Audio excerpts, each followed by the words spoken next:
Cool. And thank you, CJ. Thank you, everybody, for taking the time out and coming to listen.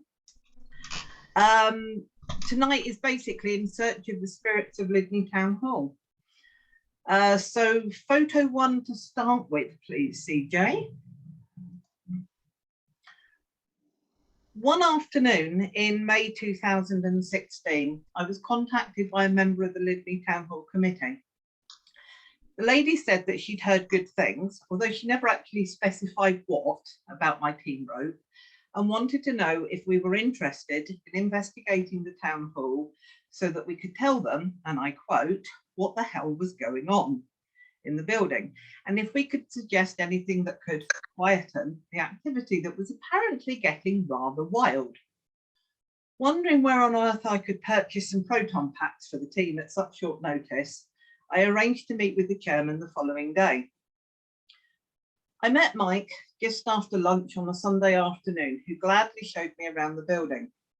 He was very interested in us as a team and inquired as to our methods and previous experiences, but strangely asked if rather than we came in as a team to investigate, we would sign up as volunteers and investigate under that guise. Understandably, he didn't want any future investigations made public, as the hall was used by a multiple of people for a multiple of purposes, and as he said, could upset or worry the more fragile members of the community. I readily agreed and said that all information would be kept off social media and our reports would be given to him directly. His tour around the building was rather matter of fact, and at first there was no mention of any paranormal activity at all. Photo 2, please, CJ. We started upstairs where he showed me the large boardroom. He mentioned the fact that the town hall clock mechanism was held in this room and a loud tick sound could be heard every minute when the second hand moved. He pointed out the kitchenette and the room, which, like two more that were in the foyer, were not open for investigation as they were privately rented as business premises. We then headed downstairs, where I followed him along a corridor past the ladies' toilets and into the spacious saloon bar. Strangely, as we walked along, I was certain that there was someone behind me trying to get past. But when I stepped to one side, there was, in good old haunted house fashion, nobody there. 2B, please, CJ. The saloon bar sits between a large kitchen and the main hall, and after a quick visit to the kitchen, we turned our attention to the hall. Photo 3, please. And also to the stage and the area beneath the stage, which was surprisingly comfortable with chairs and tables. Again, Mike was kind enough to mention that the water pipes under the stage often sounded like whispering, and I thanked him for the useful information. As we headed back to the hall, Mike told me of the many acts that had played there, including the Beatles and much more recently Jethro, to name but two. So there you have it, said Mike. It's a handsome building, I agreed, but can you give me an indication of what's been happening? I urged, beginning to wonder if the thought of purchasing proton packs was not a little too premature. Mike explained that the hall had a long history of being haunted, although nobody really knew by what. No one would enter the boardroom unaccompanied, and the vision of him opening the door for me a few minutes before, but not stepping inside, seemed to confirm a preset fear of the room. But the real activity was usually to be found in the hall itself, although in the past couple of weeks, it had also extended to the kitchen. Apparently, a couple of weeks ago, his wife had made a cup of tea in the kitchen, but when she returned from the fridge after putting the milk away, her cup had moved of its own accord to the other end of the kitchen work surface, some 15 feet away. Then, on a previous Friday, whilst the committee were getting ready for a jumble sale, the coat hanger episode occurred. Mike admitted that he did not see the coat hanger take flight, but did witness it landing some 10 to 12 feet from the chair where it was originally hanging. A later interview with a committee member confirmed that a multiple of hangers were hanging on the back of several hall chairs when one of them was witnessed rising into the air at least a foot above the chair before flying apparently boomerang style, across the hall. These two incidences were far more than had been witnessed for several years, and the committee were nervous. Believing now that proton packs were not going to be necessary, I agreed with Mike that we would be happy to investigate. And later, after a chat with the team, our first investigation commenced the following weekend. So to hopefully make this a little more interesting, I thought I would share with you first the main information that Rope discovered through research during our 2-year investigation. Hopefully in true Columbo style, I'll briefly cover the history before sharing some of the examples of the activity that I, my team, and some of our guests witnessed during our multiple visits to the hall.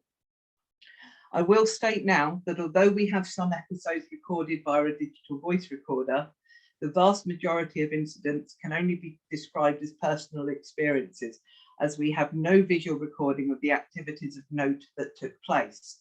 And yes, isn't that always the case? So photo 4, please, CJ. Lydney Town Hall has a fascinating history. It was built in the late Victorian period at the southern end to Lydney, and before the housing estates of the 1990s, it was the first building that you would see when entering the town. The building opened to the public in September of 1889 and was seen as a building, and I quote, built by the people for the people.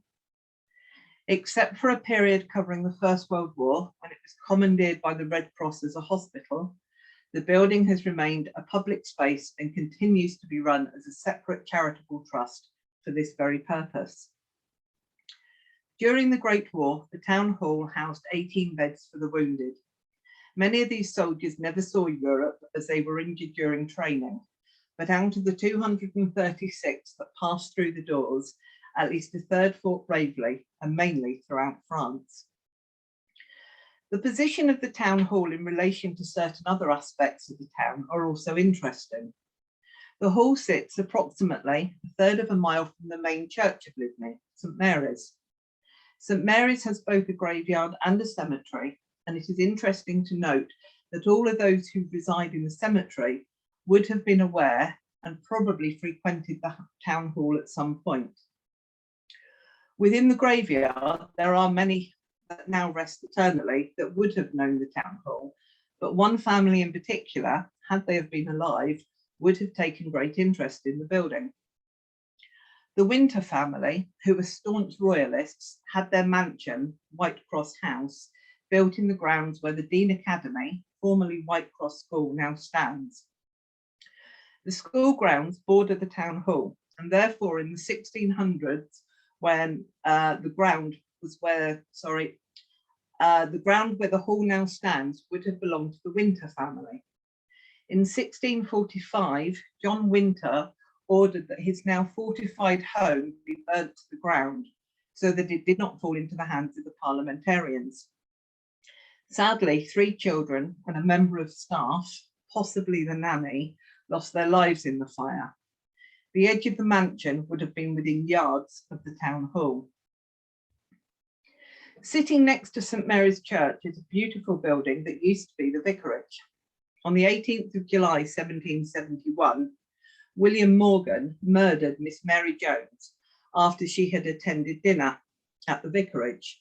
She was returning with her friend Mary Goff to her home, the ominous-looking Nass house that is still standing and is currently occupied, when William, after bidding them a good evening, doubled back and struck Miss Jones twice with a heavy oak stick.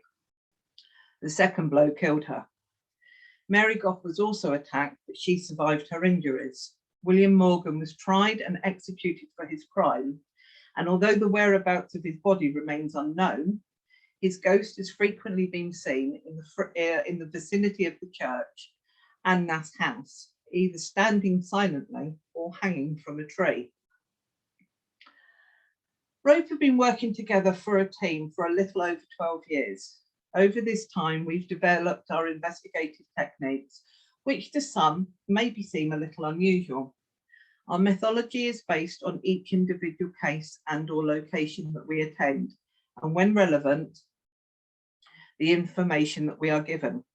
For a case where the owners want an explanation and a report, we will ask questions as to the current and past activity.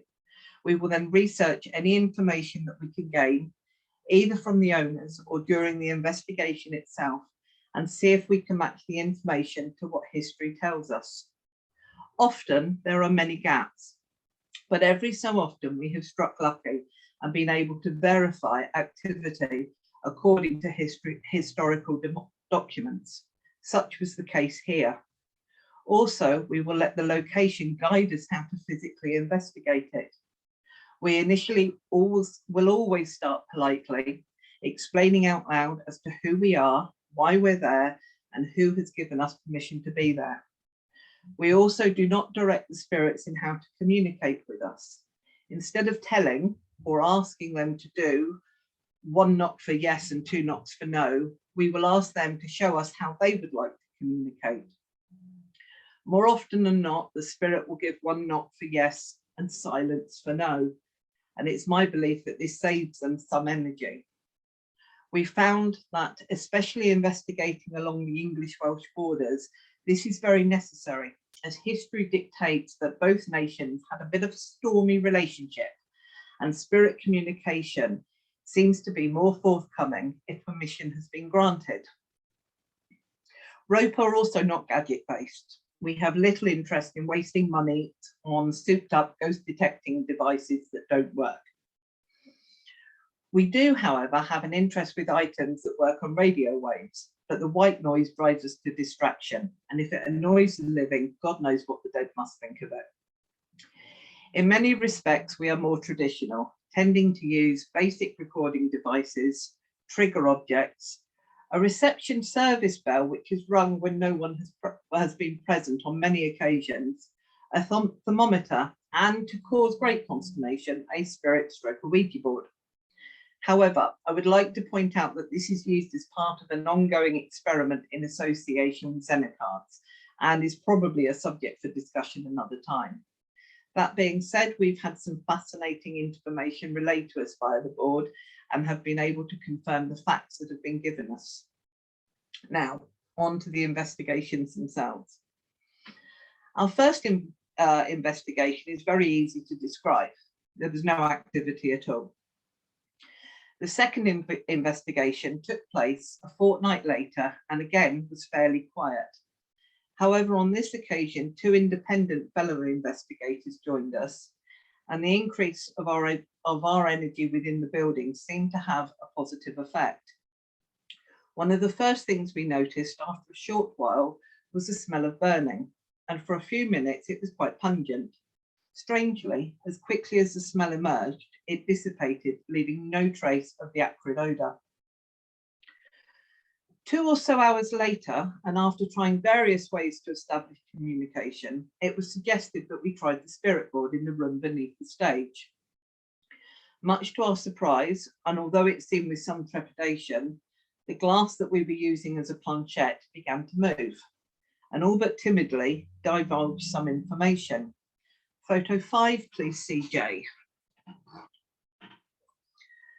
The supposed spirit on the board informed us that she was a nurse who had worked at the town hall throughout the First World War, or as she put it, the Great War. She informed us that the total deaths related to the hospital totaled 5, and she gave her name as Nurse Walters. A few days later, and after nearly pulling my hair out with frustration, I came across a website that linked the Red Cross hospital across the country to the staff and volunteers that had worked in them. Senior staff, Nurse Marion Walters, maintained her position at Lydney Town Hall throughout the whole of the First World War. Initially, I could only find 3 confirmed deaths relating to the town hall. However, upon further investigation, I discovered another 2 deaths which occurred at Lydney's sister hospital, which was based in Alvington. Implicitly trusting all those who were present, I did wonder how the eidometer theory might explain this. So a few weeks later, found Rope back at the town hall, and this time we were joined by Colin Simmons and Karine Besant and her team, South Bristol Paranormal. Knowing the information that we'd received from the board and knowing Kareen's passion for history, I thought the evening could prove interesting. Interesting, as it turned out, was an understatement. Photo 6, please.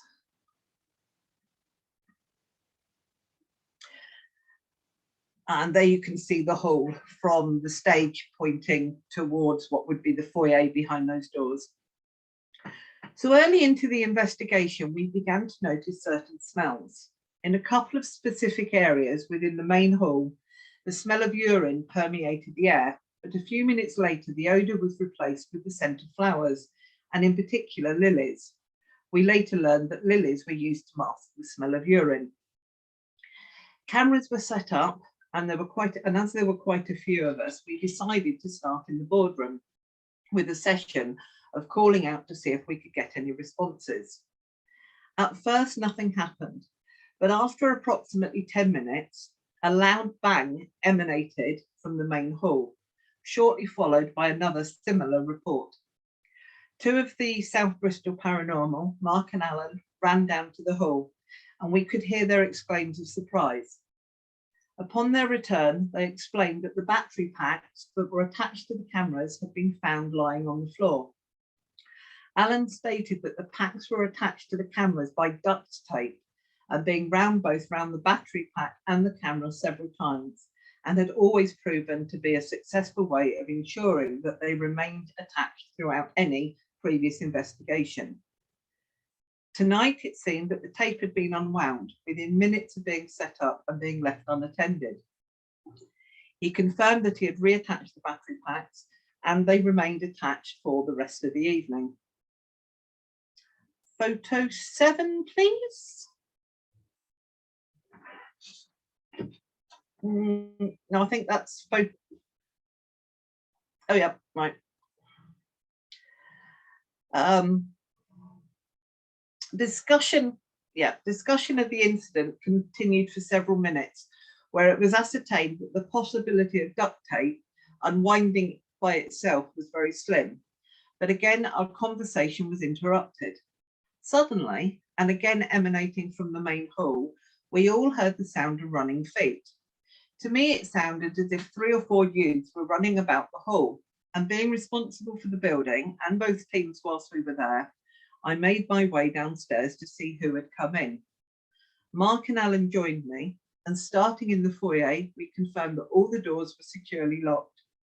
We then made our way through all of the rooms within the town hall, including the toilets, the cleaning cupboard, the kitchen, the main hall, and beneath and on the stage. There was nobody else in the building. Strangely, after this incident, the rest of the evening remained quiet. Rope began to notice several patterns occurring when investigations took place within the town hall. The first was that typically any serious evidence was never captured on camera. Either the activity happened off camera, or there were no cameras at all in that particular area. Secondly, the hall seemed to be very precise as to how the activity would conclude. We noticed that once any activity ceased, the atmosphere within the hall became flat, for want of a better word, and no matter how much we persevered or how far we were into the investigation, the hall would remain silent for the rest of the evening. Photo 8, please. A perfect example of this occurred when we were joined by Moonlit Chasers, a then inexperienced team from Wiltshire. It was a last-minute arrangement as their venue had cancelled, and so they asked if they could come to us. Happy to accommodate, we welcomed them to Lydney Town Hall. The first thing that struck me when they arrived was just how many members there were. Once introductions were completed and teas and coffees made, we sat down and discussed how we would plan the evening. They asked if they could split up into smaller groups and if a member of Rope would head up each smaller team, and we happily agreed. The teams were decided, and once everyone was happy, we set about unloading and arranging equipment. During this process, I collected everyone's cups and was about to take them back to the kitchen when something caught my eye. I actually couldn't believe what I was seeing, and I've never seen anything before or since, not even remotely similar. We were in the saloon bar, and on the far right-hand side, just below the ceiling, a kind of mist had appeared. It was about the size of a basketball, and as it made its way across the ceiling, it twisted and warped and coiled and curled in and out of itself for the whole of its journey. Strangely, it wasn't just this that astounded me, but its colour. It was neon pink. And I'm positive that while I watched it, my mouth was trying to catch flies. Not wanting to take my eyes off of it, but desperate to confirm what was causing it, I glanced around but could find no reason for its being. Within seconds, it had travelled across the ceiling, and as I watched transfixed, it dissipated into the left-hand wall. I ran out of the room trying to follow its path because it should have come out in the ladies' toilet, but there was no trace of it. After arriving back in the saloon bar, I found a small group of people talking excitedly, and I was relieved and pleased to learn that it was not just myself that had witnessed the phenomena, but one of my team members, Kim, had seen it, along with several members of Moonlight Chasers.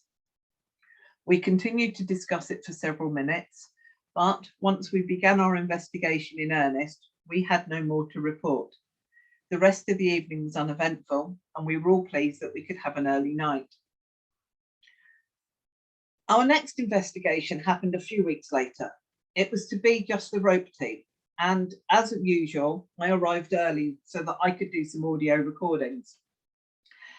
As soon as I was alone in the building, something felt decidedly, well, wrong.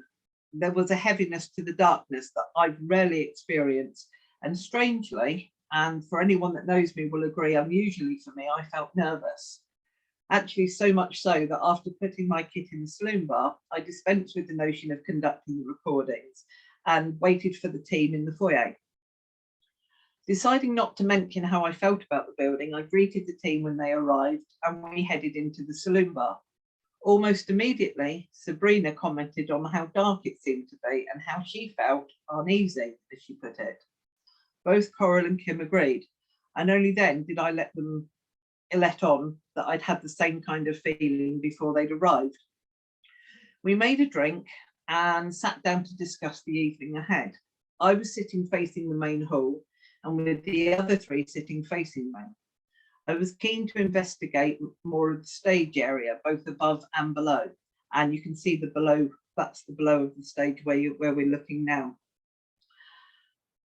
And I thought that we could cover both areas with us in pairs to verify any real-time activity that might occur.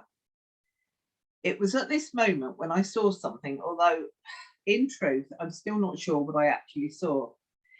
In the darkness, heading towards the stage seemed to be a figure, although I saw no facial features or limbs. What I saw was more like a humanoid shape wearing some kind of cloak. I could not tell you how it moved, except that to me it seemed like it was skipping, I suppose, almost in slow motion. It moved with that kind of up and down motion. And only with hindsight could I say that it reminded me of the child catcher in Chitty Chitty Bang Bang. I exclaimed out loud and we all went to look, but there was no sign of anyone, child catcher or otherwise. Photo 9, please, CJ.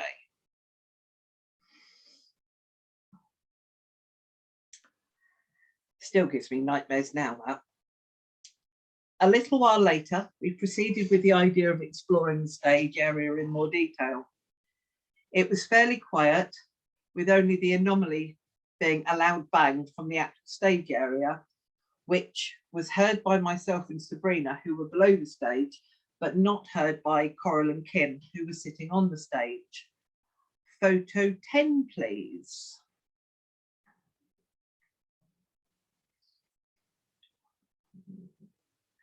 After a break, we decided to see if the activity that was still in the main hall area. And so retrieving the spirit board and the Zener cards, I set about laying out the experiment.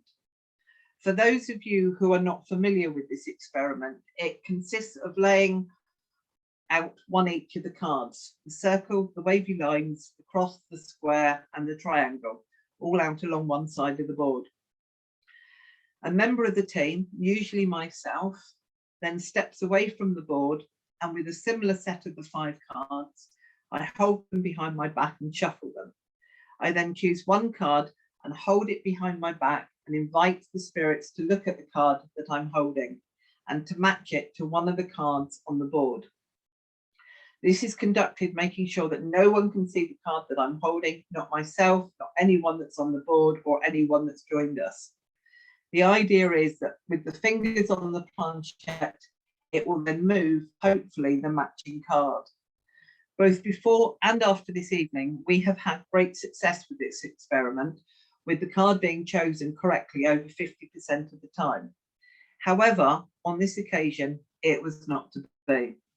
Instead, it seemed that something had its own game that it wanted to play. After several attempts, the same card was chosen every time, and each time it was incorrect. The planchette moved in an aggressive manner, and all of us began to feel uneasy again. Then, at one point, Kim called out, stating that she'd been poked in the shoulder. She was sitting opposite me, and I could not see any reasoning for this action. There was nothing close to her that could have been responsible, and she certainly didn't do it to herself. The air around us became very heavy. It really was an odd sensation, as if we felt something walking behind us, and it really didn't feel very pleasant. We asked questions, but we had no reply, either verbally by way of the board or at first physically. The other 3 no longer felt comfortable, and we agreed that as the spirit did not want to work fairly with us, then we no longer wanted its company. By this time, the 3 girls had moved away from the table, and without realizing it, I still had my hand resting on the table. With an aggression that surprised me, the table that I was sat next to suddenly shoved itself several inches across the floor. Although my hand was on the table, it was resting lightly and was not the cause of the movement. I admonished what I believed to be the spirit that was present, but it seemed it wasn't finished with us just yet. Within a second of the table being shoved, Coral exclaimed that she thought she had been stung on the back of the neck by something. Inadvertently, I had watched her as she'd left the table and walked back into the saloon bar to get her bottle of Coke. At no time prior to her exclamation did she touch her neck, but Sabrina had then gone to look and had urgently called us over. On the back of Coral's neck, a single vertical scratch was clearly visible, and as we watched, 2 more scratches appeared, one on each side of the original mark. Up until that moment, I have never believed in scratches. I just want to state that now.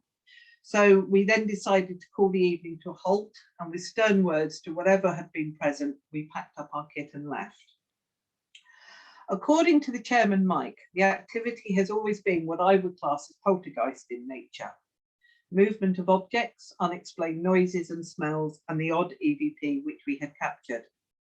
However, on 2 separate occasions, 2 apparitions were seen, and both has given me extreme pause for thought. The first apparition was witnessed in the ladies' toilet and was seen by 2 members of my team, Kim and Sabrina. They had visited the toilet and were washing their hands when something reflecting in the mirror in front of the sinks caught their eye. They turned round and saw a female figure sitting on the tiled floor. The figure was sitting cross-legged with her arms resting on her legs. She had long hair, and this was hanging down in an unkempt style. Both ladies, who admitted that they were rather shocked, ran from the toilet in near hysteria. I interviewed them both separately as to what they had seen, and their descriptions were very similar, the only difference being the suspected age of the female. Kim gave an age estimate of late teens to early 20s, and Sabrina gave an estimation of about 14 years in age. They both seemed to think by the attire that she could have been a hospital patient, but in some respects, this makes no sense. Although Lydney Townhall was a Red Cross hospital during the First World War, it did not have any female patients. The nearest hospital to the hall is Lydney Community Hospital, which is approximately half a mile away as the crow flies. Although in relation to the distance, I suppose it would not be infeasible that she could have been a patient there. but there was something in my team's description of the female that had a wretched appearance, more fitting with an asylum, the nearest of which would have been in Gloucester. Her appearance, indeed, this incident will remain a mystery, as all subsequent investigations into the apparition proved fruitless. Photo 10B, please, CJ. The second apparition was witnessed on our last investigation into Lydney Town Hall. Colin Simmons and Corinne Bassant had joined us for the evening, and in truth, much of the evening was very quiet. We had heard the odd, unexplainable noise, but that was about it.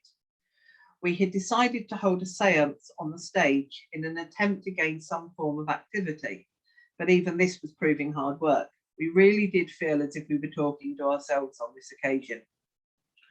All of us, bar Colin, were seated around a table that we had taken onto the stage, and Colin was walking about the stage calling out, and it seemed to no avail.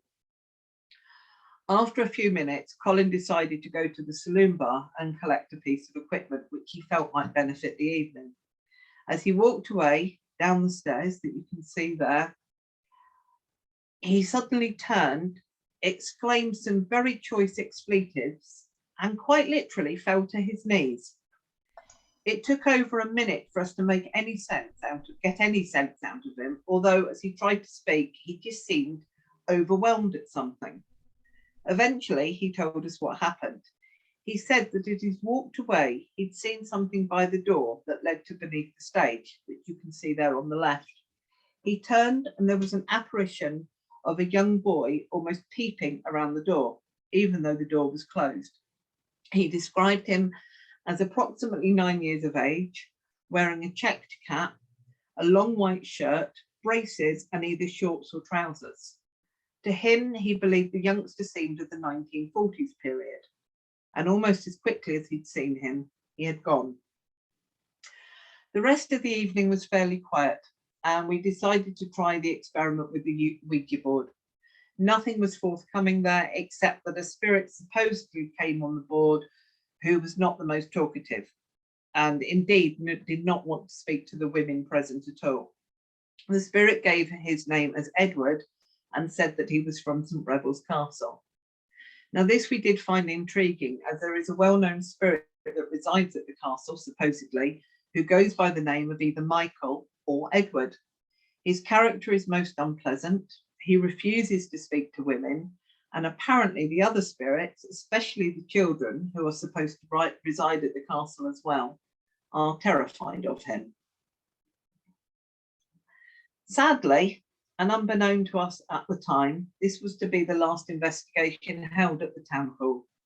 There had been a change in the committee, and they had received information that another team had been investigating the hall and had put up live feeds on social media. As if this wasn't embarrassing enough for the hall, the team had a very nefarious medium with them who had used the D word. And as a result, many of the locals had contacted the hall, stating that if the hall was haunted by demons or otherwise, then they would not be frequenting it again. I spoke to the new committee, but they had no interest in a report or any of our findings. And after the time and energy that we'd put into the hall, not including the money that we'd raised for the charity running a couple of paranormal events, Rope felt quite deflated. Although the encounters we experienced had been exceptional, it was sad not to be able to complete our assignment. Had the committee accepted our report, possibly not what they were expecting, as technically we did not believe that the hall was haunted. Whenever we start an investigation, my first words are to speak with those that reside, those who return, and those who may be just passing through. With the variety of experience that we and our guests witnessed, we did not conclusively believe that the town hall had a resident spirit. We believed that the hall was being used, I suppose, by the dead in a similar way that it was being used by the living, as a meeting place, a place to take sanctuary, and a place to check out what was going on. It seemed to us that the spirits were predominantly those who returned, and the odd one who could have been coincidentally posed in the vicinity when an investigation was. We did not believe that any of the spirits meant any harm, and that any that wanted to throw the odd coat hanger were just letting them know that they still had an interest in the goings on within the hall. And the final picture, please, CJ number 11.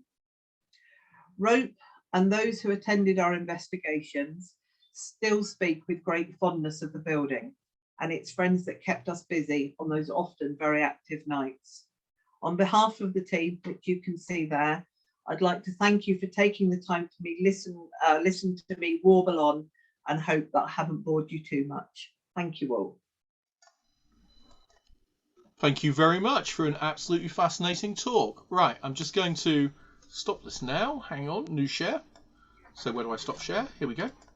So thank you very, very much to Rachel for a fascinating talk. Now, obviously, different groups have different methodologies, and ASSAP have a very different methodology, and when we go in, but it does go to show that spiritual methods can be intelligent, well thought through, and can get really, really interesting and important results. So this is sort of opening up new possibilities, new ideas, and it's something that's alien to my methods, but that doesn't mean to say it's wrong. It's just very different. So this is fantastic stuff. Let's start at the beginning with the questions. Is Caroline here tonight?